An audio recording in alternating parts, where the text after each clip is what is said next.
नमस्ते। अच्छा, कभी ऐसा हुआ है कि किसी को चेक दिया या किसी से लिया और वो बाउंस हो गया? ये एक ऐसी प्रॉब्लम है ना जिससे भारत में लाखों लोग और बिजनेस रोज जूझते हैं। लेकिन अब 2025 से सब कुछ बदलने वाला है। चलिए देखते हैं कैसे। तो सवाल ये उठता है कि आखिर क्यों भारत की अदालतों में लाखों, जी हां लाखों चेक बाउंस के मामले अटके हुए हैं। ये सिर्फ कोई नंबर नहीं है। इनके पीछे उन अनगिनत लोगों की कहानियां हैं जो बेचारे सालों से अपने ही पैसे का इंतजार कर रहे हैं। सोचिए, सालों तक जिनका पैसा फंसा, वो बस इंतजार ही करते रह गए। लेकिन अब लगता है कि कुछ बदलने वाला है। 2025 में जो नए नियम आ रहे हैं वो सिर्फ कोई खोखले वादे नहीं है, बल्कि उनमें इस पूरी तस्वीर को जड़ से बदलने की ताकत है। तो चलिए सबसे पहले इस प्रॉब्लम की जड़ को समझते हैं। आखिर ये नया कानून इतना जरूरी है क्यों? ये समझने के लिए पहले ये देखना होगा कि जो पुराना सिस्टम था उसमें असल में गड़बड़ कहाँ थी, उसकी नींव में दरारें कहाँ कहाँ थी। जरा सोच कर देखिए, अदालतों में केस का ढेर लगा हुआ है। एक छोटा सा सीधा साधा चेक बाउंस का मामला सालों साल खिंच रहा है। इस दौरान जिसका पैसा अटका है वो फाइनेंशियल स्ट्रेस में जी रहा है, और दूसरी तरफ कुछ लोग थे जो जानबूझकर इस सिस्टम का, कह सकते हैं कि मजाक बना रहे थे, फायदा उठा रहे थे। पोस्ट डेटेड चेक तो जैसे एक हथियार बन गया था। ये एक विशियस साइकिल था जो टूट ही नहीं रहा था। और इस पूरे संकट की सबसे ज्यादा मार झेल कौन रहा था?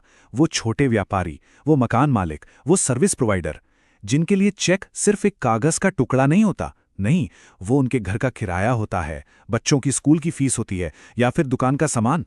बस एक चेक बाउंस हुआ और उनकी पूरी फाइनेंशियल गाड़ी पटरी से उतर जाती थी। तो इस पूरी प्रॉब्लम के बीच सरकार अब एक सोल्यूशन लेकर आई है।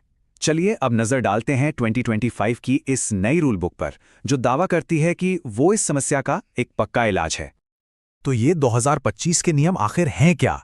इसको ना एकदम सिंपल तरीके से समझते हैं। ये सरकार का एक नया गेम प्लान है। इसका एक ही मकसद है, चेक से जुड़े लेन देन को आसान बनाना, तेज बनाना और सबसे जरूरी, भरोसेमंद बनाना।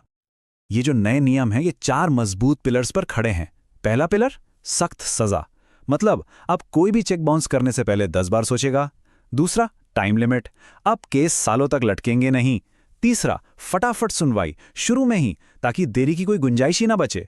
और चौथा और आखिरी पिलर है टेक्नोलॉजी का इस्तेमाल, ताकि सबूत देना लेना सब कुछ ऑनलाइन और आसान हो जाए।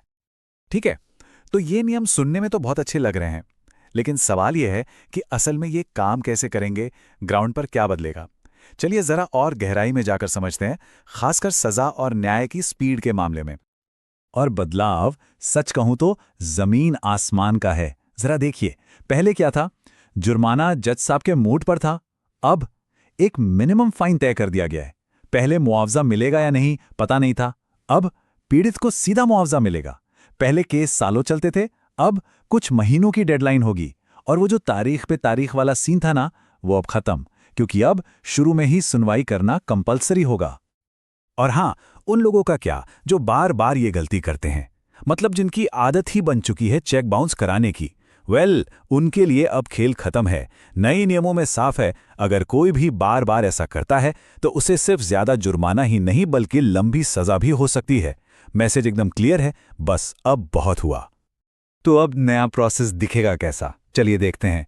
ये बहुत ही तेज और सीधा साधा होगा। स्टेप 1, शिकायत दर्ज हुई। स्टेप 2, इसके ठीक बाद एक कंपल्सरी सुनवाई होगी। स्टेप 3, सारे सबूत जैसे बैंक स्टेटमेंट वगैरह ऑनलाइन जमा हो जाएंगे, जिससे खूब टाइम बचेगा।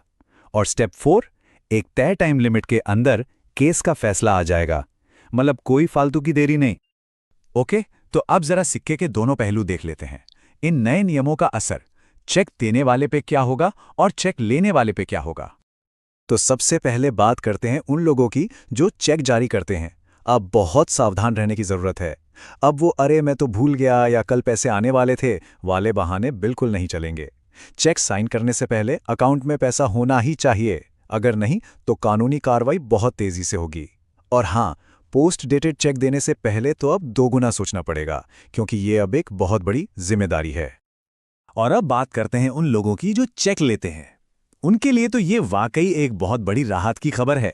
सोचिए, अब अपने ही पैसे के लिए सालों साल इंतजार नहीं करना पड़ेगा। इतना ही नहीं, केस के शुरू में ही कुछ इंटरिम कॉम्पेंसेशन यानी अंतरिम मुआवजा मिलने की भी संभावना है।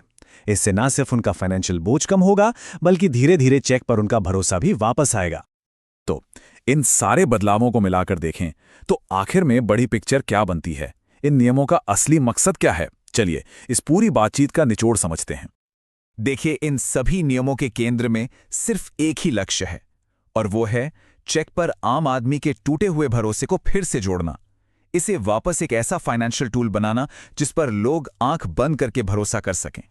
क्योंकि देखिए, जब फाइनेंशियल डिसिप्लिन आता है, जब लोग नियमों का पालन करते हैं, तो इसका असर सिर्फ एक दो लोगों पर नहीं पड़ता, ये पूरी इकोनॉमी को मजबूत करता है। इससे एक ज़्यादा स्टेबल और ट्रांसपेरेंट माहौल बनता है, एक ऐसा माहौल जहां बिजनेस करना आसान भी हो और सेफ भी।